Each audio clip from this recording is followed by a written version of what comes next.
The cryolab of Station Arix, for it was normally silent, a place of soft humming lights and controlled temperature where the dead or dying remained comfortably still.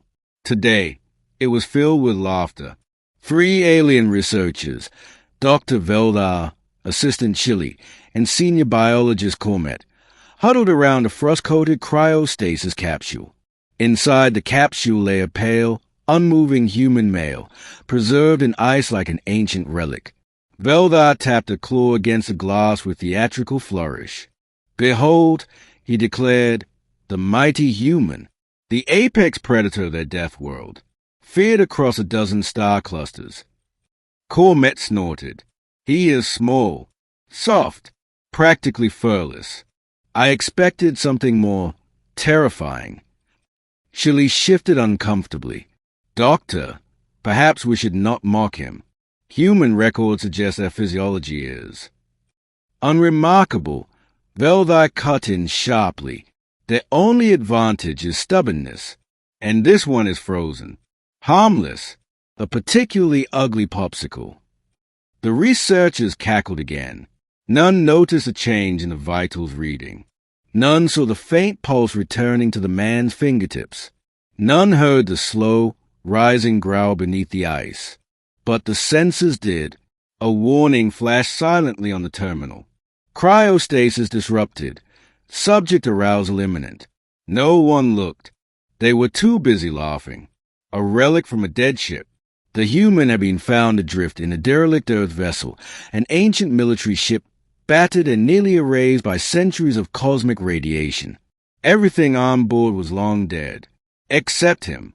Cryostasis had preserved him long after his species had vanished from the galactic stage. Humans were believed extinct, another casualty of their violent homeworld. To find one intact was a scientific miracle.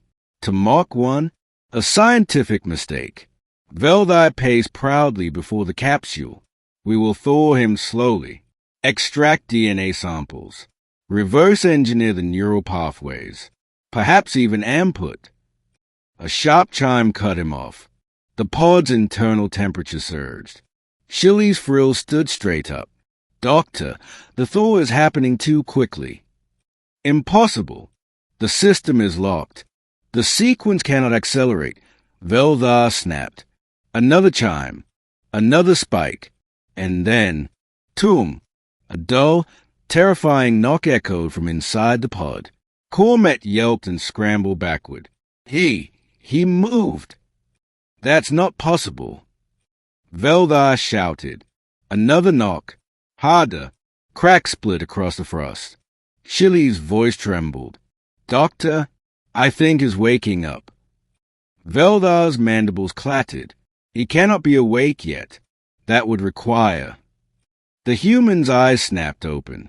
Blue. Cold. Focused like a predator. All 3 aliens screamed. The awakening. The ice exploded outward as a human inhaled with a ragged, primal gasp, like someone drowning in frozen memory. His body convulsed once, then steadied. He sat up with unnatural force. Veldar stumbled back, knocking over a tray of instruments. "Deactivate the pod. Sedate him. Do something." Cormet frantically mashed controls. "He's overriding it. How is he overriding it? He shouldn't even be conscious." The human tore away the remaining restraints like paper, gasping, scanning the room, trying to understand. His voice cracked from centuries of silence.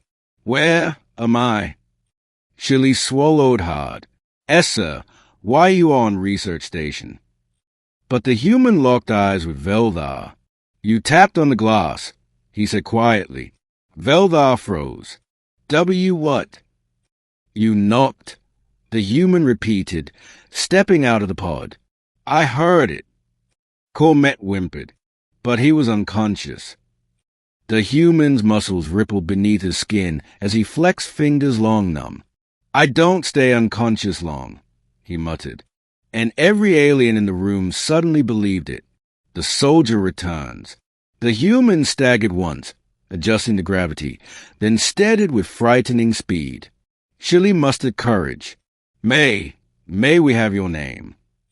The man blinked frost from his eyelashes. Staff Sergeant Daniel Hale. He answered, United Oath Defense Forces. Veldar tried to regain control of the room. Human, you will sit down. You are outnumbered. You are unarmed.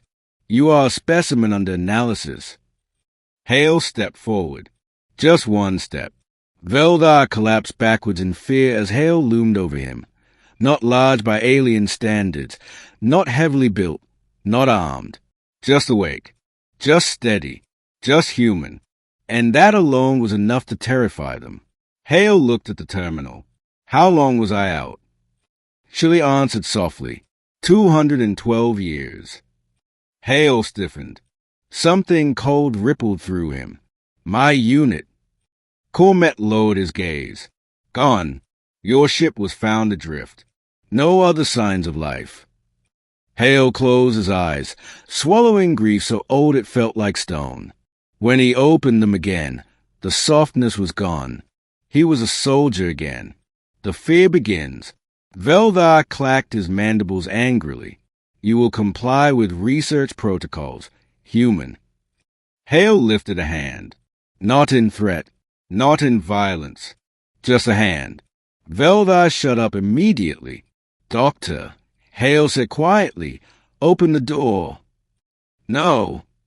Hale sighed once. He reached out, took hold of the sealed cryolab door, and pulled.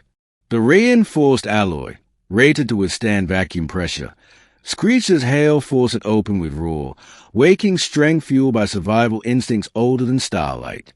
Every researcher stayed in frozen horror as the metal bent. Cormet whispered, Deathwalder. Shilly could barely breathe. He wasn't even trying. Hale stepped into the hallway, leaving the door twisted behind him. The message. Security forces scrambled. Sirens blared. But not a single guard dared approach the human who moved with grim purpose through the gleaming corridors. The station watched through cameras as a human stopped at a viewport, staring out into the endless dark. Shilly approached timidly behind him. Sergeant Hale. He didn't tone. Humanity is gone, isn't it? Shilly hesitated. The records indicate collapse. Silence from Earth. Wars. Famine. Disappearances. Hale exhaled deeply. I figured. He rested a hand against the glass, looking at stars that had outlived every face he had ever known. But when he turned to Shilly, he wasn't broken. He wasn't small. He wasn't primitive. He was determined. What happens next? Shilly whispered. Hale looked back into the void. We rebuild, he answered, one way or another.